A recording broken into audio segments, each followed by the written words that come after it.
Greetings, Commanders! In this video, we'll cover everything you need to know about Wardrum Guerrilla. Its core features, how to use it to empower your troops in battle, and what strategies can help you deal with them on the enemy side. Let's begin.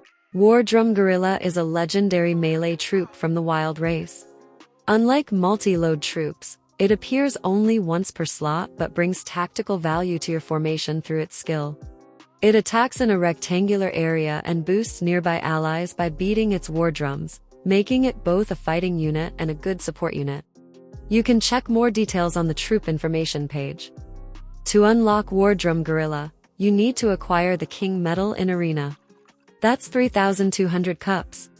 Once reached, Wardrum Guerrilla becomes available in the card Summon, Temple of Fusion, and can be added to your wishlist. Before reaching that milestone, it may still appear as a reward in certain parts of the game. Wardrum Guerrilla combines moderate melee damage with impactful battlefield support. Its core ability activates every 6 attacks, beating its war drum to boost the attack power of nearby allies within a certain range.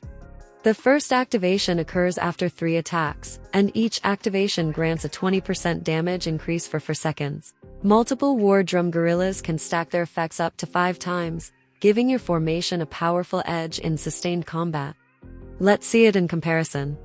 It takes 26 seconds for undead warriors to slay 1 stone golem, while with 2 Wardrum Guerrillas buff, it only took almost 20 seconds, and as you can see, the damage made by guerrillas themselves is not significant.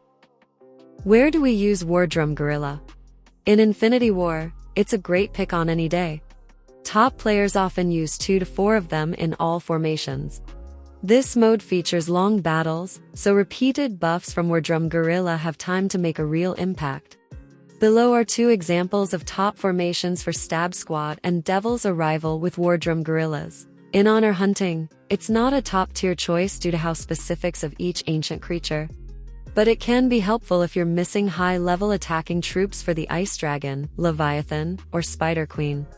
Wardrum Guerrilla performs very well in clan hunting. Some top builds use 5 or even 6 guerrillas to maximize damage output over time. As for Arena and Hero Trial, these battles end quickly, giving Wardrum Guerrilla less time to activate its buffs.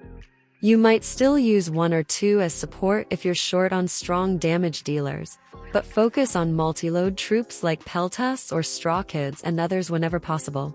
How should you use Wardrum Guerrilla? And where should you place them? They can be placed anywhere in your formation, but ideally in the middle or on the sides, wherever your melee attackers are concentrated.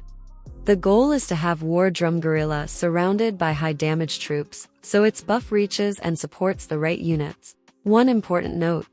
One of the reasons why Wardrum Guerrilla isn't effective in honor hunting formations is because it's a melee troop. It rushes forward and can't stay close enough to affect range units that always stay in the back lines. Here you can see how they're placed in a top Manticore formation, right beside undead warriors, who benefit from the buff. Meanwhile, voodoo dolls on the side don't get the effect, which is fine, since their damage relies on curse mechanics, not physical attack. Let's take a look at how this formation performs with and without Wardrum Guerrilla.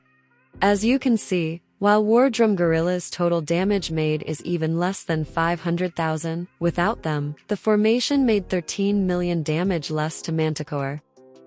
How do you counter Wardrum Guerrilla? Although you may not see them often in enemy formations, knowing how to handle melee, single-load tank troops like this can help improve your strategies across many battles. First, freeze control.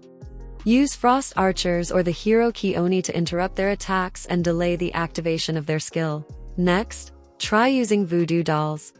These sacrificial troops are cost-efficient against single-load troops such as Wardrum Guerrillas, quickly eliminating them before they have a chance to support enemy attackers. See how 1 unit of Voodoo Dolls eliminated 5 units of Wardrum Guerrillas. And finally, retreat-type troops like Peltas or Royal Musket Guards can be very effective. Since they stay at range and reposition constantly, Wardrum Guerrilla will follow them, won't be able to activate the buff, and be eliminated. Each of these tactics helps minimize the impact of Wardrum Guerrilla's buff and keeps your frontline safer. Let's summarize what we've learned about Wardrum Guerrilla. This is a legendary single-load melee unit from the Wild Race with moderate rectangular area attacks. Its unique War Drum skill activates every 6 attacks. First activation starts after the first 3, and boosts nearby allies' damage by 20% for 4 seconds. When stacked across multiple guerrillas, this buff can apply up to 5 times. War Drum Guerrilla is best used in Infinity War and clan hunting, particularly against Manticore, where battles last long enough for buffs to stack. It's less effective in short modes like Arena or Hero Trial.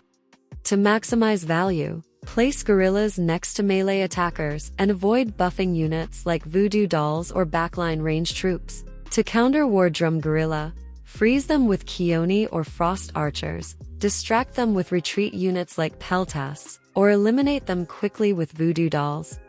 Now you know how to fully leverage or counter this troop. Good luck, Commanders! If you found this video helpful, leave a like and share it. It will help us make more of these.